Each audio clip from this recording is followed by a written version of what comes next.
Hey there. So today we are going to be looking at the solution to the 250 subscriber special question for this channel, and this is the question right here. Find all the triplets A, B, C such that the HCF of A and B is A minus B, HCF of B and C is B minus C, and HCF of A and C is A minus C. And I've given you some examples over here. And looking at these examples, you might think that this is just a quirk of small numbers, but that is not true, because this right here is also a solution to this question.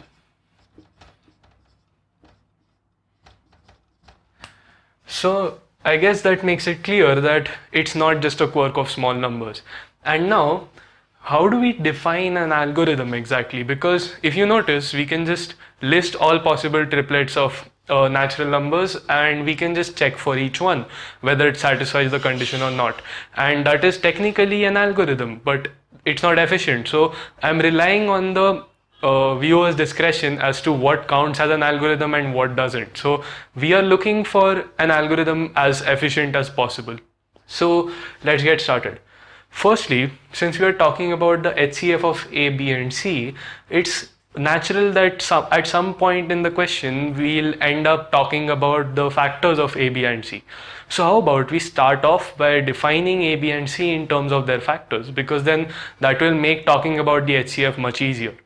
So for example, we can say that A is equal to K1 plus 1 times D1, and why this helps is because we can define B as K1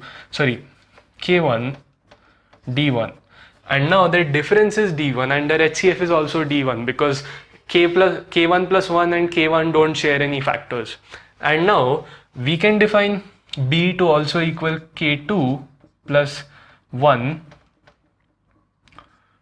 times D2, and then we can define C to be K2 D2, so their difference and HCF is D2, and then we can define A to be K3 plus 1 times D3, and then C becomes K3 D3. So now their HCF and difference is D3. And these three equations will ensure that A, B and C satisfy these conditions. So now we have 6 variables and we have 3 equations among them. So what we'll do is we'll eliminate 3 of these variables and write them in terms of the other 3 variables, because we have 3 equations, so it should be possible to eliminate 3 variables. So which variables do we eliminate and which do we keep? Well, I'd say we keep K2, D2 and D3. So this is what I did, but obviously you can try choosing other triplets as well. It's completely up to you. It's an arbitrary choice. So here is what we get after eliminating D1, K1 and K3, and from here we also get a few more conditions, because we know that D1 must be positive. So we have D2 must be greater than D3, and likewise, since K1 is an integer, we have K2 plus 1 times D2 over D2 minus D3 is a natural number, and likewise we have K2 D2 by D3 is a natural number. So we need to find 3 numbers K2, D2 and D3 such that these 3 conditions are satisfied.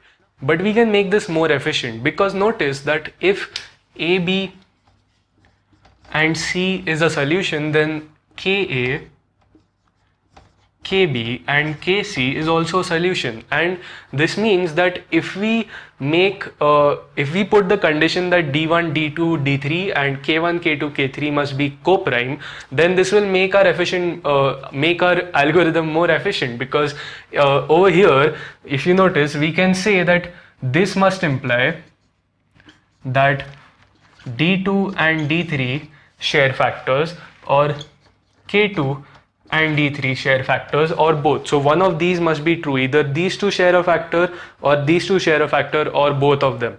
But then if we put the condition that D2 and D3 can't have any factors in common, because if they do, then we'll have this condition, then we can say that we can eliminate this completely. So we must have the condition that K2 and D3 must share a factor, and that makes it much easier, because we can write K2 in terms of D3 now. So K2 is equal to an integer times d3, or we can say that k2 is congruent to 0 mod d3. And likewise, we can do a similar thing over here as well. So since d2 and d3 are co-prime, that must mean d2 and d2 minus d3 are co-prime.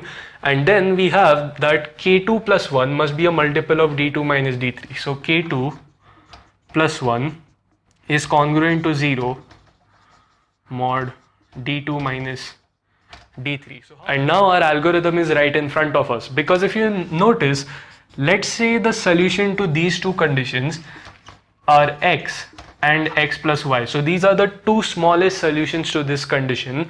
Then we have that x plus 2y, x plus 3y and so on are also solutions to this condition, and these are the only possible solutions to this condition.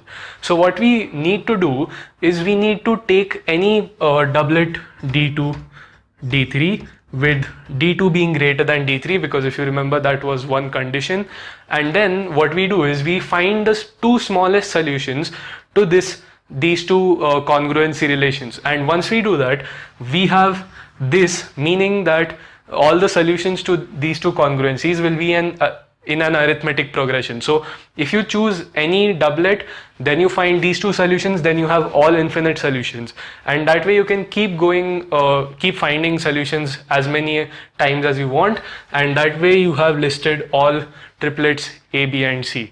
And this also guarantees that you list all possible triplets and you don't miss out any. So I'll leave the proof of that, of those nitty-gritties to you.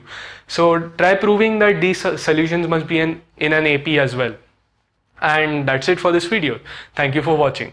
But before you go, I want to tell you that I also have an Instagram page, and if you had been following that Instagram page, you would have seen this question posted over there like a month ago.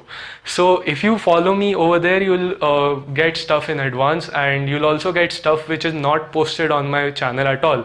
So for example, I solved some self-made questions. So this was a self-made question. I made it myself, and those questions never make it to my channel except for this time, because this was a special question. So I also share some Putnam questions and questions from other exams which I don't post over here. So if you want some extra content, then you can go ahead and check out that page, and thank you for watching.